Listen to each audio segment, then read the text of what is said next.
আজ 1 এপ্রিল আজ থেকে এমবিএ সেকেন্ড সেমিস্টার ব্যাচ পড়ানো শুরু করছি। আর আগামীকাল মানে 2 তারিখ থেকে 2 এপ্রিল থেকে এমএইচ এ সেকেন্ড সেমিস্টার ব্যাচ পড়ানো শুরু করছি। তোমাদের একটা জিনিস মনে রাখতে হবে, তোমাদের কাছে কিন্তু 3টে মাস সময় আছে, যার মধ্যে তোমাদেরকে 6টা সাবজেক্ট কমপ্লিট করতে হবে। কারণ কি, ফার্স্ট সেমিস্টারে তো অনেকটা সময় চলে গেছে, এবার কিন্তু 3 মাসে 6টা সাবজেক্ট কমপ্লিট করতে হবে এবং সম্পূর্ণ ঠিকমতো করে লিখে আসতে হবে। নাম্বার যদি কমে যায় তাহলে কিন্তু পরবর্তীকালে গভর্নমেন্ট সার্ভিসে এন্ট্রিতেই তুমি রাত চলে যাচ্ছ।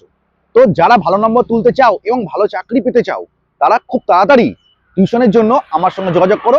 একটা কথা মনে রাখবে, আমি শুধুমাত্র টিউশন পড়াই না, আমি কিন্তু তোমাদের একটা মেন্টর হিসেবে থাকি। কারণ কি, তুমি কিভাবে নিজের নলেজটাকে বাস্তব জীবনে ইমপ্লিমেন্ট করছো সেটার পথ কিন্তু আমি তোমাদেরকে সম্পূর্ণ রকম ভাবে দেখাতে পারবো।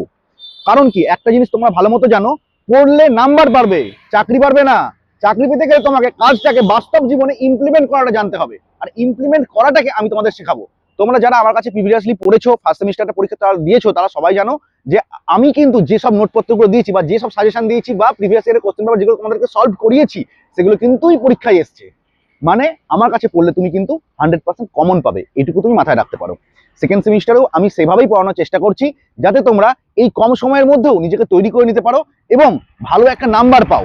আর একটা জিনিস বারবার তোমাদেরকে আমি বলে থাকি, এমবিএ এমএইচ এমন ধরনের কোর্স যেটাতে কিন্তু শুধু নাম্বার পালে সার্টিফিকেট বাড়বে। নাম্বার পাওয়া জরুরি, খুব জরুরি, তার থেকেও বেশি জরুরি হচ্ছে কাজটাকে শিখে নিয়ে বাস্তব জীবনে ইমপ্লিমেন্ট করতে পারা।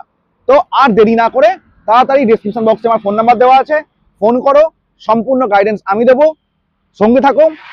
আর একটা কথা, ভিডিওটা খুব বেশি পরিমাণে শেয়ার করো, কারণ তোমার অনেক বন্ধু বান্ধব কিন্তু এবার কম নাম্বার পেতে চলেছে, সেটা তোমরাও জানো। তা কারোর ভবিষ্যৎ খারাপ হোক সেটা আমিও চাই না, আর তোমাদের চাওয়াটা উচিত নয়। তাহলে ভিডিওটা শেয়ার করো, যার প্রয়োজন তার কাছে যেন অবশ্যই পৌঁছাই। নমস্কার, সবাই খুব ভালো থাকো, আনন্দে থাকো।